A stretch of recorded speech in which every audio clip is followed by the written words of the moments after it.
when you're coming up to the game or you're coming up close to where the venue of the game and all that stuff, lads kind of usually tend to put in the headphones.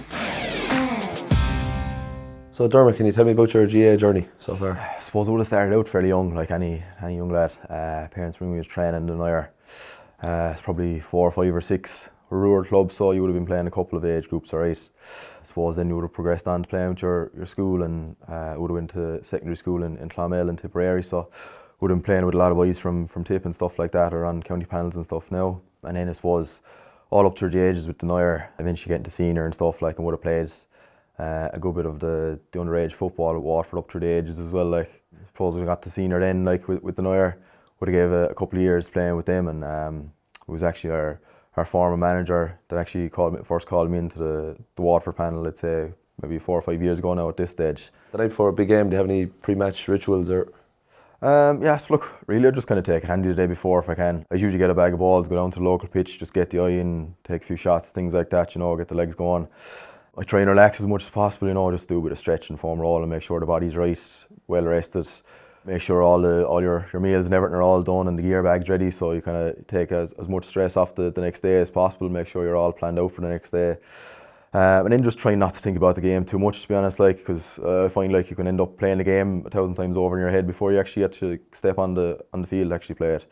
So, you know, once you're prepared, once you're well rested, that's pretty much it. Like, watch away some telly then that night and just take your mind off it. Like, Dermot, any hidden gems in Waterford to tell us about? Yeah, I don't know if there are many hidden gems, I suppose. Like, yeah, there's a lot of golf clubs to go down and play, right? I suppose the Green may be a massive one. It's probably not that hidden now, right? Because there's a lot of people, since it's open, to come down and cycle it every year. Another good one now will be Cumshanawn, be up around the Cummers. It's a lovely walk. Similar now to the Greenway, there's a lot of people actually up around there now. It's a nice, very scenic spot. I suppose a hidden one now will be my own kind of area, the Nair. They'd be kind of on the opposite side of the Cummers. There's a good few lakes and kind of loops there. Like, it'd be very popular with walkers and stuff like that. But I suppose general public and stuff like probably wouldn't know it as much. But it's very scenic on a good summer's day now. There's nice scenic views and everything. Like, I definitely recommend. Who are your toughest opponents in training with Waterford? I'd say it's without a doubt Liam Fennell, like, from Strabble. He's one of the toughest markers I've ever come across. Like, wouldn't be the biggest man now in stature, right? But geez, he's the biggest heart I've ever seen. Like, he'll go for every ball. Hand, leg, head, no matter what, he'll always try and knock the ball away, like, and he'll never let it go. Like, you thought you'd be after going past him, you'd be through and goal, like, and he's back in there with a hand. Like, he's the most physical person on the team, and he's just a guy you'd love to play with him and hate to play against. One of those guys. Like, who's the best motivator on the Waterford panel?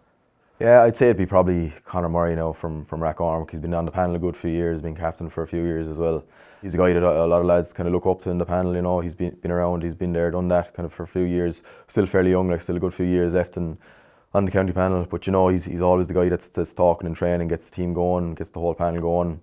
He's one of those good guys that's good to young lads coming through, you know, helping them as well. He's one of those guys, you know, when you're in the huddle before a big game, that he's the guy that everyone looks to speak up and just those few nuggets of information before you go out and kind of to get the team going and get you motivated for a big game. Like, yeah, he's definitely up there now. The boombox team or more headphones? Yeah, I suppose on the way to long journeys now on the bus, to be lads doing different things. I suppose, like, some lads be in headphones. A lot of lads now play cards down the back of the bus.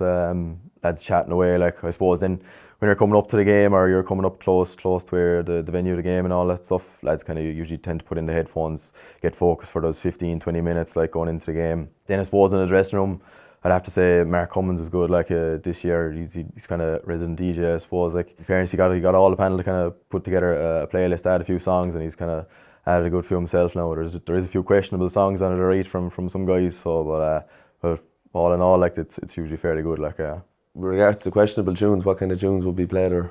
Oh God, you could get anything. Like, you know, you could get a real upbeat kind of like electric dance music stuff, and then it'd be straight into like some country western kind of stuff. So, like, there'd be a few lads that'd be big into that kind of stuff too. So, like, it's a mix, alright. Like, you could be really getting going for a game, and then next thing a tune comes on, and you're like, jeez, you're not really in the right headspace. But it's a good bit of a laugh, like, and it kind of takes the pressure off the game and stuff like that, and you're kind of easing into a game then, like.